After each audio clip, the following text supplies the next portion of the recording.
ang payat-payat mo noong araw, di ba parang lalampa-lampa ka. So, paano ka nag-prepare doon? And, didn't you have any second thoughts in accepting the role when it was offered to you? Kasi alam ko si Yen Santos ang unang kinonsider para sa role na ito. So, didn't you mind that you were a second choice? It was, okay, sige. Sagot ka, Kim. Pero, Tito Mario, it's a different material na po.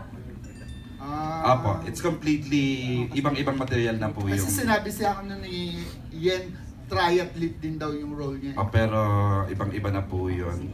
Anyway, story. Anyway, ano na po? Kim. Sige, go ahead, Kim. Ay, ako po, sa katawan ko lang po mukhang malampa-lampa po ako, pero hindi naman po.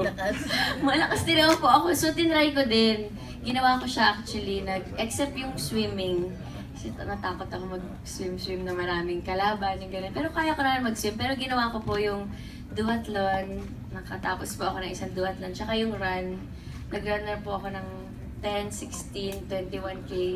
Wow! Natapos ko naman po siya. Hindi naman po ako nalampa dun. So, nagawa ko po siya. Parang in-imbibe ko na rin yung character ko. Tinignan ko rin sa sarili ko kung magagawa ko. Pero, yun, nagawa ko. Na-prove ko sa self ko na kaya ko pala yung role ni Bianca. So, doon sa Yen. Hindi.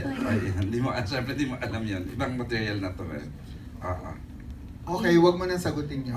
Hindi mo raw alam eh. Second, Jake, how are